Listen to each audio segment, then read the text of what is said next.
In order to avoid a further escalation of the arms race and to provide a level of predictability and a reservation, we believe it is justified to maintain during this current turbulent stage the status quo.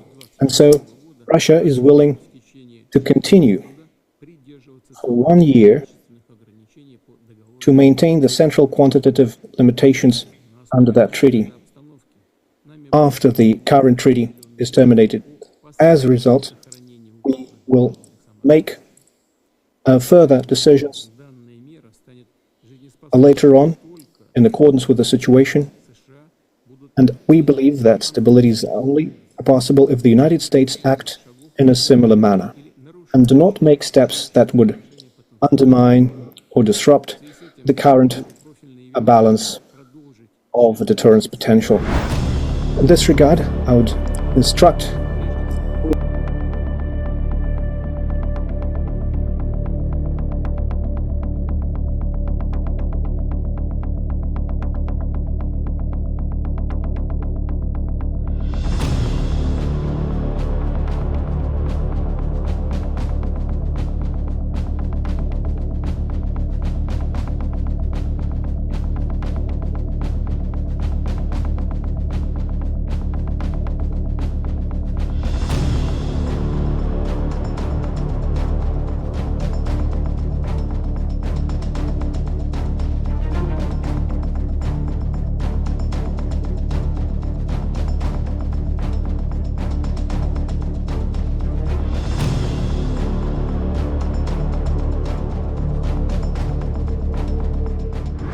repeatedly you would like to see further nuclear arms reductions between the United States I would and like Russia. to see that. But the new START treaty is expiring in about 6 months and it cannot be legally extended. That's a problem. That's a problem for the world. Negotiate a new one. It's a problem for the world. You know, we have restrictions and they have restrictions, as you know, on nuclear. That's not an agreement you want expiring. We're starting to work on that. But that is a big problem for the world. When you take off nuclear restrictions, that's a big problem.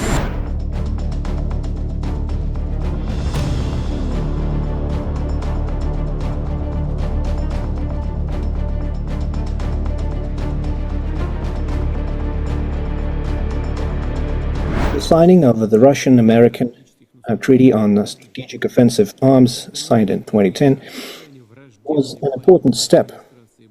But due to the hostile policies pursued by the Biden administration, which disrupted the basic tenets on which that treaty was based, its full-scale implementation was suspended in 2023. However, both parties said that they are willing voluntarily to maintain the central quantitative for in strategic offensive arms until the life cycle of the treaty is complete. As a result, for almost 15 years, that treaty is playing a significant positive role in sustaining the balance of forces and providing predictability in the strategic offensive sphere. On the 5th of February 2026, that treaty will have run its course. That means that the last direct restrictions on offensive and nuclear potential will be lifted. A full removal of such limitations would not be a reasonable step. It would have a negative influence on the goals of the Non-Proliferation Treaty. In order to avoid a further escalation of the arms race and to provide a level of predictability and a reservation, we believe it is justified to maintain during this current turbulent stage the status quo. And so Russia is willing to continue for 1 year to maintain the central quantitative limitations under that treaty after the current treaty is terminated. As a result, we will make further decisions later on in accordance with the situation, and we believe that stability is only possible if the United States act in a similar manner and do not make steps that would undermine or disrupt the current balance of deterrence potential. In this regard, I would instruct all the relevant authorities to monitor the situation, especially with regard to the strategic offensive weapons capabilities, and also the deterrence potential of missile systems, including preparations for deploying space interception systems.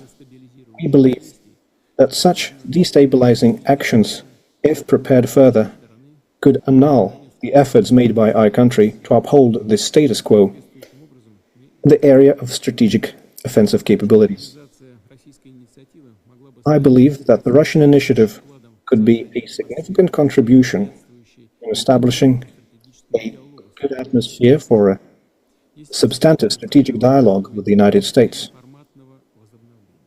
If the conditions for its full-scale restoration are provided, and considering the entire range of bilateral efforts, it could lead to the removal of fundamental contradictions in security. Step by step, the system of Soviet-American and Russian-American agreements on nuclear and strategic missile control was essentially disbanded.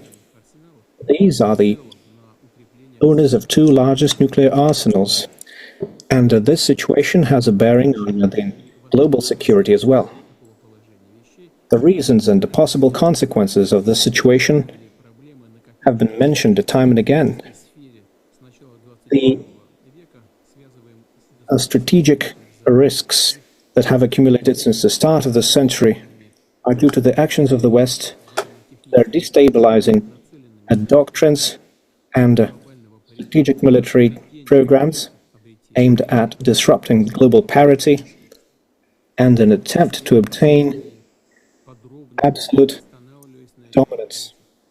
We have dwelled on this in detail, criticizing this position, underscoring the utmost danger of further escalation, and have also proposed concrete ideas on joint actions to remediate the situation. But our proposals and our initiatives did not meet with a response, a coherent response at any rate.